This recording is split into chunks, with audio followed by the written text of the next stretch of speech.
And like I said previously, the way El Chiringuito allegedly threatened Vinicius Jr., it was through text messages and phone calls. Okay, let me remark here the tweet. This is the tweet, but this is not from Iñaki Angulo. He didn't mention the way they did that, but ESPN Brazil said the intimidation to not post the video was through calls and text from El Chiringuito team to Vinicius and Torres in Madrid. So, which means family, agents, whoever, right? Claiming that the public would think the program show is racist and harming their image, right? Man, this is pretty clear. Vinicius Jr. is not saying otherwise. Vinicius Jr. is not denying these rumors, and in my opinion, this might be true. I'm not gonna say this is true for sure.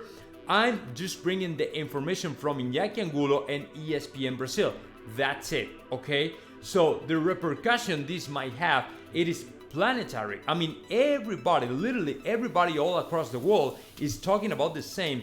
El Chiringuito, I mean, there is a trending topic in Spain regarding to El Chiringuito and racism and all this stuff, and it is getting so big.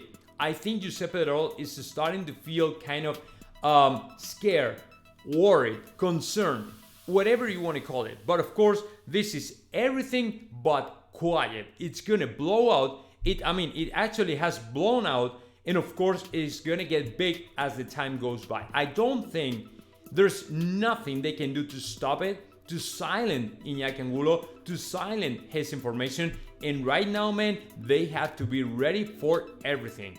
Ready for everything, because every single thing can happen. I don't know. I mean, for what I can recall, there has been nothing compared to this in the recent history of soccer, media, and stuff like that. So we have to be ready for everything. We have to be ready for everything. My biggest concern right now is how Vinicius Jr. is handling this, right? Because the other day we heard to Ramon Alvarez de Mon confirm the player is affected by this, right? Is going through hard times considering he's in the spotlight right now. And he really doesn't know how to deal with this situation, and he really doesn't know how to get through this, right?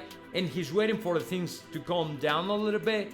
But my opinion is this is not going to calm down, and actually it's getting bigger and heater and and hotter and more problematic for everybody, not only for Vinicius Jr. but also for Real Madrid and Florentino Perez and who else?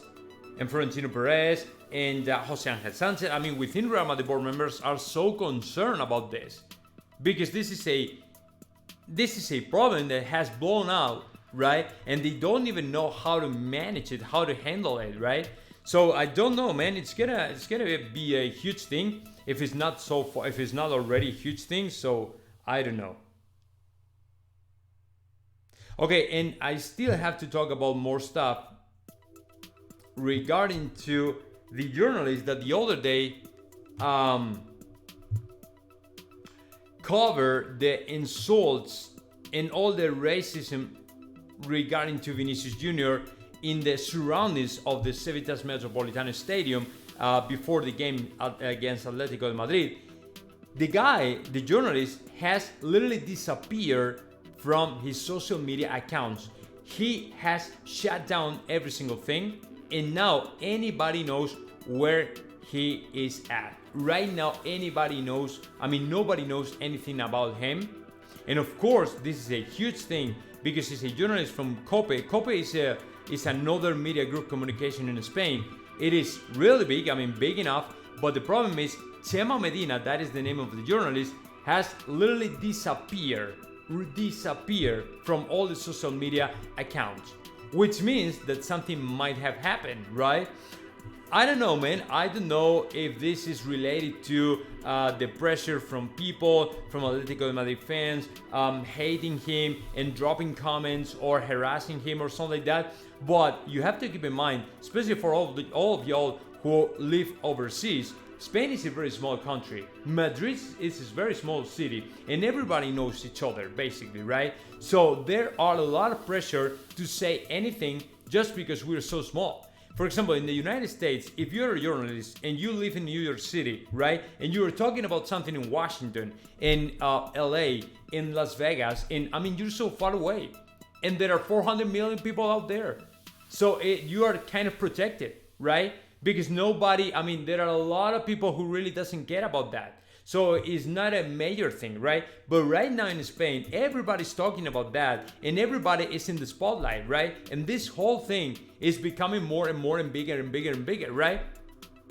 You know what I'm saying? So the point is, every single person has to say something about this. Is gonna be in the spotlight, and of course, I don't know though. I don't think Iñaki Angulo is gonna shout down his accounts and all this stuff because he actually lives out of this. So I don't think so. But man, you never know, because if you receive a lot of pressure, if the way you make your living is threatened, and there are some people or a lot of people out there threatening you, and you don't even know what to say or what to do, man, that is a huge thing.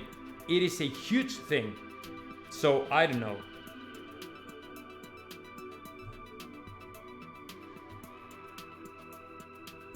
I don't know how this thing is going to end, man, but it is big deal. It is big deal. But we will have, as usual, we will have to wait a little bit. So let me give you all the latest news I have for you all, guys. It is about Miguel Gutierrez, because Miguel Gutierrez has revealed that he was asked by Real Madrid to leave, okay, Real Madrid, and go and join another team, and that team was Girona. But the thing is, some of y'all asked me in summer what happened with Miguel Gutierrez, because he was going to be one of the most important players in Real Madrid. He was going to be one of the most important left backs of Real Madrid. He was playing with Zinedine Zidane, under Zinedine Zidane, and all of a sudden he disappeared, and then Ancelotti didn't count on him anymore, and apparently he told the guy, not only Ancelotti but more people, apparently told the guy to go out and find another team, because he wasn't going to have more opportunities in Real Madrid, and that is what he did. So to me, that means Real Madrid is so competitive in terms of players, spots, starting 11s and stuff like that, that unless you are great, unless you're brilliant, unless you are the top, you don't have a spot in Real Madrid. You won't have any chance in Real Madrid. You know what I'm saying? Unless you are really, really great, it's gotta be impossible for you. It's gotta be impossible for you to succeed in Real Madrid, especially in the first team. You might get the Real Madrid Castilla, right? The second team, but the first team, it's another world, man. And from my understanding, what Real Madrid is doing pretty much is to sign players from overseas, players who play in France in the first division, right?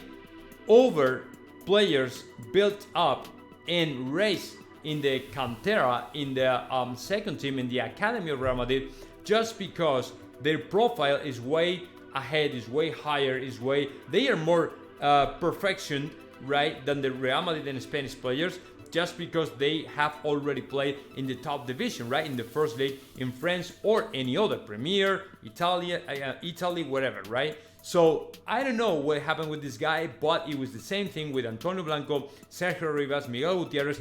The Real Madrid has literally gotten rid of all these Spanish players. You know what I'm saying?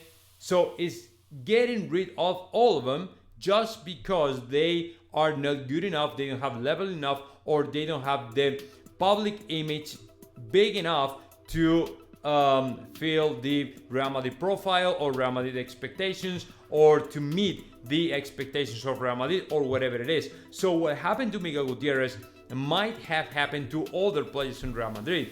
So I don't know, man. We will have to wait a little bit more and see what happens, and see if this is just true, right? Or is this is just, his opinion, and it's just a question of level, right? Maybe it's just because Ancelotti is only trusting in players that are really, really, super high profile, high skill set. I don't know.